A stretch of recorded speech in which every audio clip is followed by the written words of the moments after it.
guys, it's awesome. Thanks for tuning back into my YouTube channel.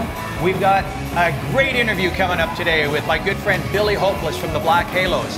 He actually met Silas Marx in Seattle back in the day from Creddy Pool. This is going to be great. We're going to talk about Billy's band, recording plans. He's going on tour, a little bit of Vancouver punk rock history. So let's see what kind of trouble we can get up to with our good friend Billy Hopeless. All right, Billy. Hey, I'm good, Mike. How you doing? Right. This is awesome. So great. So here we are. So we're at Bingo Tacos and Alphabet City here on Main Street in Vancouver. Yeah, it's crazy. It's not New York, Alphabet City. It's crazy. You're here in Vancouver. I feel like I'm in New York, though. Yeah, well, it's got the vibe for sure. This place is great. We've got tacos coming. Yeah. We ordered tacos. Man, you men eat your chicken, eat your pork and beans. I eat more tacos than any man ever seen. There you go. All right, Jimmy. Jimmy's in the house, channeling your Jim Morrison, coming through, larger than life. So I guess while we're waiting for the tacos, we can shoot the shit about, you know, Yeah. Billy Hopeless. Here I am. Now here's the thing. So people say Billy Hopeless. I Yeah. don't know how you got your name, but maybe you can tell us. But I don't get the sense that Billy is really hopeless. I think there's a lot of hope in Billy. The name came from my actual birth name, which I will not say because then you could find me. But anyways, there was Wacky Packages had this Wacky Packages. They were like parody stickers for all the kids out there who don't know about us, of like products, and they had Hostess Snowballs. They made Hopeless Snowballs.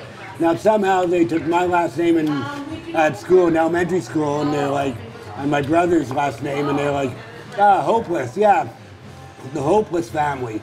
And they'd have a day beat up Hopeless, where they beat up my brother and fight my brother. And then when I got there, it was like a new Hopeless, but they realized I fought back. And I remember sitting on my front lawn, and Joe from DOA used to live down Moscrop Way, just down from where I lived, which was 28th and Skeena. And Joe was walking by, and I'd seen him on soundproof and stuff, so I was like, you know, like kind of, And Joe was like, hey, I was listening to Devo, and he's like, who are you? And I was like, Billy Hopeless. They call me Billy Hopeless. And he was like, that's a great punk name. And it just stuck after that, you know, like. So you've known like guys like you know Joe, obviously, Keith Lee, Joey Shithead from DOA, Randy Rampage, you know, Zippy Pinhead. Like, did you grow up with these guys? Like, did you know them before punk rock? No, I didn't. Punk rock sort of brought everyone together, I think. Like when you're a misfit, that's it. You find other misfits. That's what the smoking pit outside your school is for, kids. You know, you're gonna find other people like you. The other hoodlums are hanging at the arcade. They used to be hanging at the arcade, the pool hall, and punk rock was suddenly something where, like all good rock and roll, people who didn't fit in would look and go, I get this. They're speaking for me. And then you'd find you'd go to a record store or whatever, and you'd find other people and go, hey, they're wearing a t-shirt. They like the same thing as me, which means they're a misfit too, and you all get back together, right? What were some of your influences before you started playing in bands? The bands that made you like want to actually get into bands? The Beatles were the first. There was this old movie theater that had everyone had a movie theater in the neighborhood. I'm talking like an old guy. Back in the day, we all had movie theaters in our neighborhoods. But anyways, I grew up with this Japanese family. Both my parents were Machizuki's, and they're like a surrogate family to me. And they took me to the Haida Theater to see matinees, and they had the matinees where they showed Hard Day's Night and Help and the Beatles movies. And I said, that's it, I want to do that. I want to be Ringo and play the drums, because Hard Day's Night's all about Ringo. So I was like, yeah, I want to be Ringo. And Ringo, right? And that happened, and then I was like, kind of looking, going, at their house, sitting on the steps, and their older brother Gary would play records like Cheap Trick and Boston and stuff. And he skateboarded, and he was really cool. But I heard Kiss, and I went, man, what's this? I love this. And he showed me the album cover, and I was like, I want to be this now. Screw the Beatles. I want to be Ace Frehley. Ace Frehley, yeah, I want to play guitar. And I can't play guitar. I tried that. So then I saw the New York Dolls on Don Kirshner's rock concert, and the Ramones on the Midnight Special and stuff, and I was like, singer, yes, singer. You know, David Johansen, Joey Ramone, I can do that. That I can do. I can't play guitar, I can't play drums, but I can do that. So yeah, those bands like that, Alice Cooper, you know, Alice Cooper was a huge influence because like you're into Kiss, and Kiss was kind of like, okay, it's cool, but Alice Cooper was bad. You into Alice Cooper, then you're really bad. You have an Alice Cooper record. What year did Black Halos start, approximately? That was like the early 90s. I think, yeah, early 90s. Yeah, we started out. It's been a long run. I can't even think back. Rich always reminds me, like, oh, hey, it's our anniversary. And I'm like, oh, really? It's been that long? God, the curse goes on and on and on. So what's new with the Black Halos? So you guys have reformed. You've got a new album coming out. Yeah. Yeah, we got a new EP. We recorded 2 singles, one for Chai Pig, a benefit for lost brother Chai Pig, a benefit to get the murals done of him in memoriam. And we put out 1 7-inch, and then now we put out, we've got a new 3-song EP coming out on Curse Blessings, Wicked record label. Al Nolan from the band Trigger Happy, his label, Curse Blessings, out of Toronto. And they put out a new 3-song EP. And honestly, like Bob Marley said, one good thing about music is when it hits, you feel no pain. This stuff, when it hits you, it's going to floor you. It's going to kick you in the nuts and run away. You're going to feel pain. And it's great. I'm really happy. The music that we've got an album written, we signed a deal. I can't talk about it yet until it's announced, because as soon as we signed the deal, play Toronto, play 2 shows at the Rickshaw, COVID, boom, right? And so we've got this album, it's written, and I want to get to Toronto to record it so we can get it out. Because we're all really excited. The music's great, the lyrics, I'm happy again. I'm actually happy to be in the band again, and that band's living. Now, obviously, so you've got the Vancouver scene up here, and that's happening all through the 80s and the early 90s. The Vancouver scene is quite influenced by the Seattle scene, obviously, because there's a lot of back and forth between the bands. Like, I remember booking, you know, Soundgarden and Alice in Chains and all those bands who'd come up here. There must have been, at least from the people that I've talked to, there was a lot of influence from the Seattle scene. In fact, there was a bunch of bands that kind of jumped on the Seattle bandwagon, for lack of a better term. And it seemed like almost overnight. Now, all of a sudden, all the Vancouver bands are trying to sound like that. Now, I don't know if it's because they wanted to get a record deal, because any band that sounded like they were grungier from Seattle. But the problem is, we're in Vancouver, nobody gives a shit. You know, you need to go to Seattle to be discovered. You have to go somewhere else. If you're in that genre, right? Yeah, you know? Any genre. I mean, you won't make it at home until you make it somewhere else. I think, That's you're the way right. it is. That's what we did. And that was it. We were sort of like, well, we want to go out, we want to go on tour. And that was the idea of going on tour. Our first band and the first tours, they were terrible. But yeah, the whole attitude was, well, if we play New York, and we're playing in New York, and we play in Seabees, people in Vancouver are going to look at you and go, hey, they're out there, and people like them out there. And hopefully people out there get us, because people in Vancouver don't. And it did, it worked. We went to where the scene, their bands like us playing. And the States seem to have that, same with Europe. And yeah, it works, right? People always will do that. They look somewhere else for some new scene. Now, did you like any of the Seattle bands? Were you into like Alice in Chains or Nirvana? What stuff did you like? I like the Fluid. Oh. That people don't really talk about enough. I think the Fluid were amazing. Oh, that scene, I like Green River. Green River were amazing. Mudhoney, I used to really love Mudhoney. Still love Mudhoney. So the less commercial, like you did. Yeah, well, what happened was the same thing, I think. That grunge, when it hit, and the bands like Tad and the bands that really hit. Screaming Trees. Yeah, and then Nirvana hitting. All of a sudden, all these guys from these 80s sort of bands went, well, this is what's cool. 80s metal bands are like, this is what's cool. Well, let's start playing like in that scene.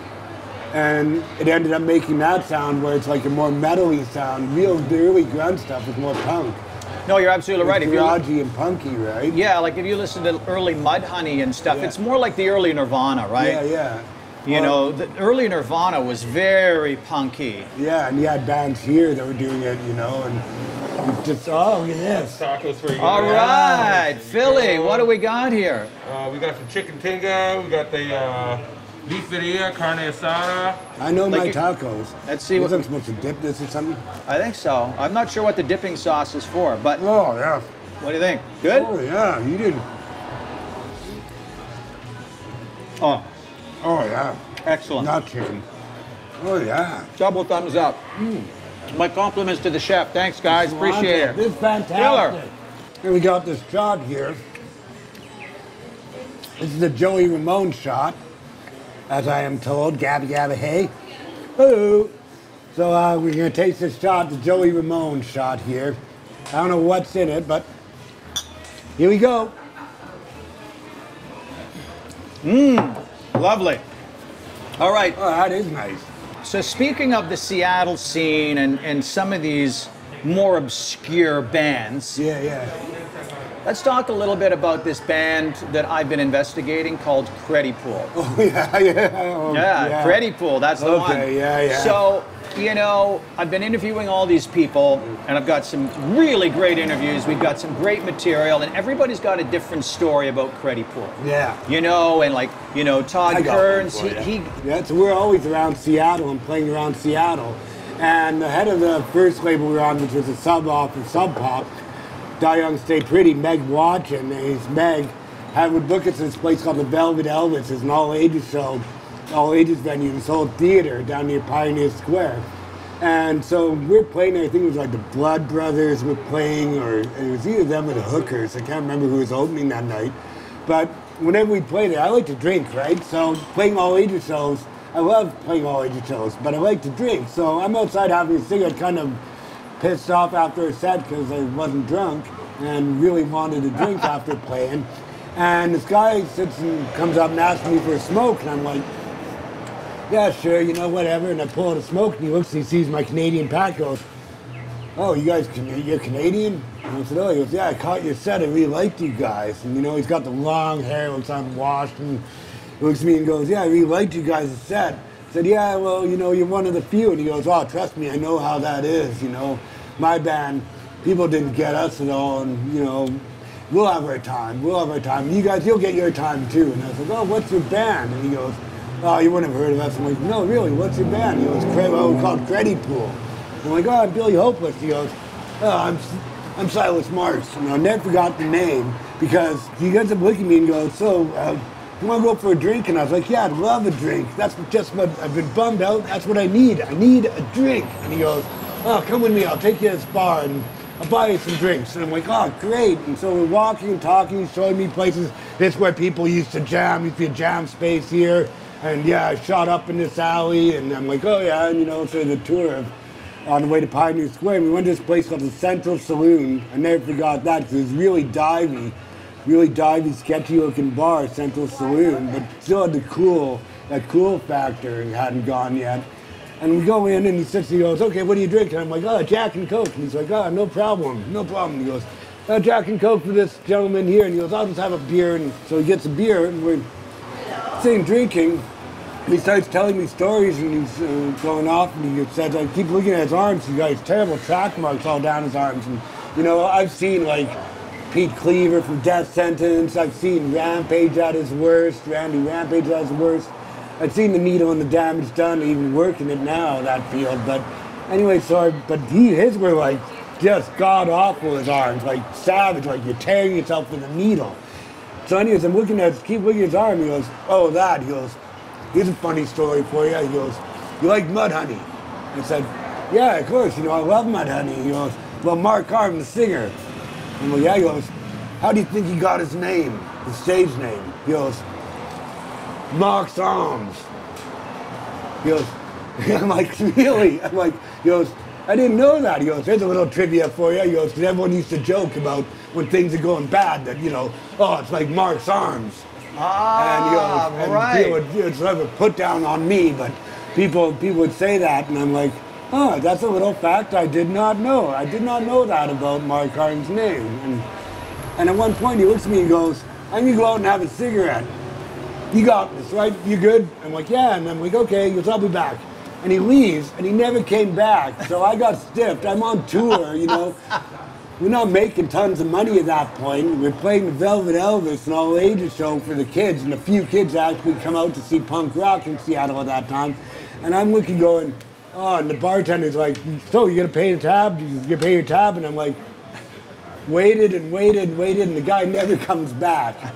And I guess that was sort of, I guess to him maybe, I don't know if he just forgot, but I kind of doubt it. I think it was just his introduction to Seattle to me. You know, welcome to Seattle. I'm a celebrity. See you later, chump.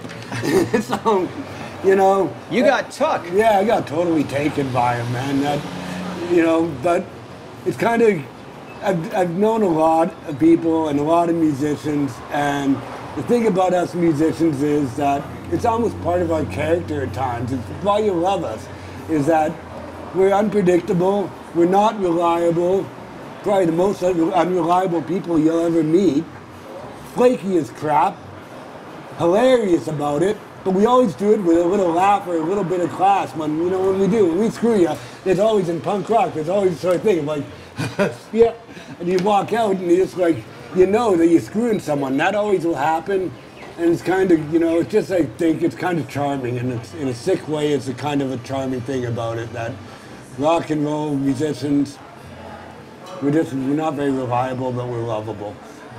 So, I'm gonna go have a smoke actually. Yeah. All right. It's good. Yeah, let me have a smoke and I'll be back. We'll continue. Okay.